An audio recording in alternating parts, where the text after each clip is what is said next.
Bread and Circus, a film from 2003 from Peter Loke, a Norwegian classic that has been compared to Peter Jackson's debut Bad Taste and later Brain Damage. Look at the awesome cover art. This is from Wild Eye Releasing, and Wild Eye Releasing has a lot of highly unusual titles, but has amazing cover art on their cases. Oh yeah. Welcome to BodyBags. I'm your Thursday review Chris from Chris B Movies. You know my name is Chris, and you know I love B movies. And this film caters to the gore hounds and the artsy types. So if you're both, this may be your favorite movie. And this film has a lot of hidden messages. It is kind of all over the place, but it's fun. And it's only 75 minutes, and it never overwhelms its stay. I'm going to give you the best synopsis I possibly can of this film, okay? So in the beginning, it shows this thing coming up from the ground. It's basically resembles this giant vagina, and it's going to produce this adult baby. So basically, the adult baby comes out, and he's crying and everything. It's kind of an odd scene. And then a monk comes along, and the monk cuts the umbilical cord and basically gives the baby a shower while the baby's crying. Once the baby's done getting a shower, the monk shows him to a door, and on the other side of the door is where he will become an adult, full business suit and all. So he goes to the door, and he becomes an adult, and now he's aware of his surroundings and everything around him, because now he's transformed, okay? So he meets up with this old man, who basically was a king way back in the day, and this old man invites him to sit down while he tells him a story. He actually gives him a beer, too. And the story is about, very interesting, it's about the normals, battling in an all-out war against the derelicts. Now, the way they look at derelicts in this film, they're cannibals, they're zombie-like, they're animalistic, and the normals are like militiamen, who just shoot people who are different from them. And he basically tells a story of this all-out war between the two. So after he tells this story, which has a lot of gore and guts and people eating human bodies, the cannibals, again, the derelicts eating human bodies, and the militiamen just shooting them up. Just shooting them up, heads are exploding, bodies are exploding. It's an all-out gore fest within the context of the story that the old man is telling. So once the old man is done telling the story, well, the adult comes up, and he goes to where this girl is just standing there, looking at the ground. And all of a sudden, this same vagina, huge vagina comes up from the ground, and the girl just falls into the hole. And she goes into the back end, where she's covered in feces. And as soon as she comes out the back end, the buttocks end, you see a goat. You see a goat just pooping. Feces everywhere. So if you're into goat feces, this may also be the movie for you. Then it goes to this adult couple, these two adults. And they seem to be in love, very young, straight-laced couple. They're drinking wine, enjoying each other's company. And then they find this little hut area, and they come and they see this book. Now think Necronomicon. That's what it kind of reminds me of. When they open up, they tell you, they talk about the history of the world and how it was oppressive. So then this couple, after hearing about how oppressive the world was and how they want to change things, they basically go into this other hut that has machine guns, all types of weapons, and then they just go into guerrilla warfare mode, where they just kill everybody they see. The man of the couple comes in and just starts shooting everybody down, cutting people in half. There was a scene where he was in his Jeep, and this zombie-like guy, which known as the derelict, came along, just grabbed his keys, and just put them in his mouth and swallowed them. So basically, the guy takes out a sword and chops him in half, and then reaches in and grabs the keys from him. Very gory scene.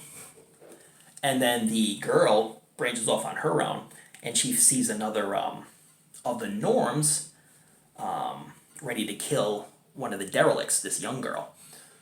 And so the female of the couple starts this fight with the girl who's trying to kill the little girl.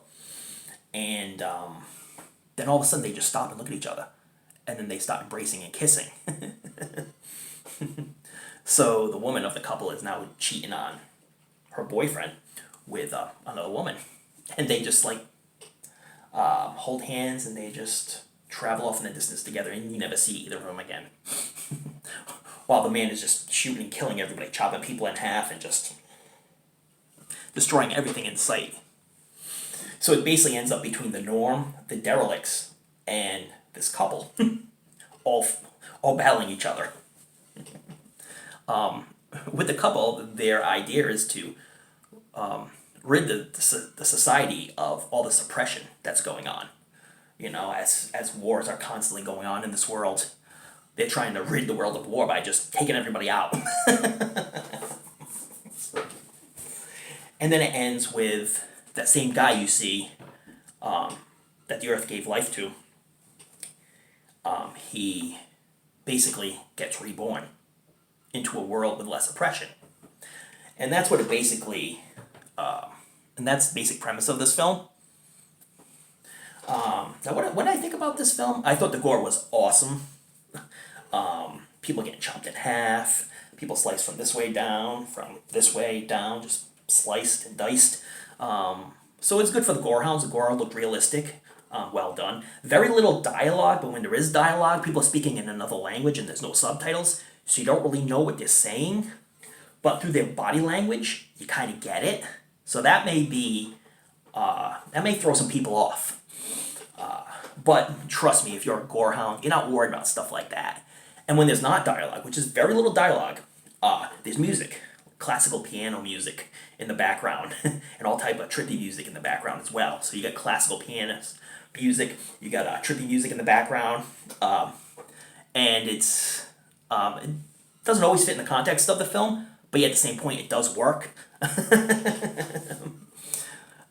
So it has that going for it, at least. But fun film, has a good message, has a lot of deep inner messages that you might have to see multiple times in order to really understand and get. It pays homage to, like I say, Peter Jackson's Brain Damage and Bad Taste, and also a little Alejandro Jodorowsky in there as well. Real trippy, artsy film that has a lot of good gore. So if you're into that type of stuff, I think you're going to really enjoy Bread and Circus.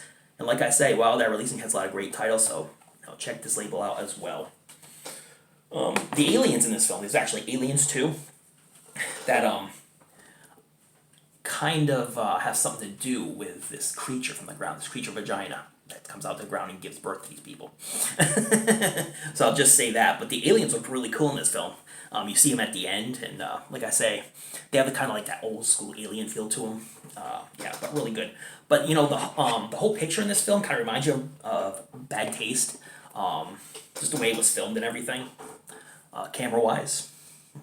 The print looked really good on this DVD. Yeah, it looked really decent. And yeah, really fun film. The acting was done pretty well, I thought, for what it was. But yeah, really fun film. So if you're into artsy films with a lot of blood and gore, you'll definitely love Bread and Circus. So check this one out. There's not another film quite like it, I'll tell you that much. And it pays homage to like classic movies. Like even Apocalypse Now, like this girl was driving a Jeep, one of the Norms, the militia people, and it said Apocalypse Now on it, which I thought was pretty cool, if you like Apocalypse Now. So anyways, some of you may have already checked this one out. I'm sure you enjoyed it. If not, check it out. Give it a try. What the hell, it's only 75 minutes. It's an hour and 15 minutes. Can't hurt, right? So thank you so much for watching. Please subscribe to BodyBags and Crispy Movies. Yeah, I totally appreciate that. And check out all the other reviewers. They put a lot of love in what they do. They enjoy movies just like we do, right? And check me out next Thursday for something special coming your way. And don't forget, I'm going to rate this movie, by the way. Yeah, I give it a solid 8. It was fun. Never overwelcome this day. Like I say, very, very artsy film with interesting music accompaniment. And good blood, guts, and gore. Can't go wrong with that one, right? And again, check out those late night horror movies. Put on your latest fright rags. But don't forget to tune in to another episode of the show we call BodyBags. Thank you so much for watching. Please subscribe. And I'll see you next Thursday. Later, dudes.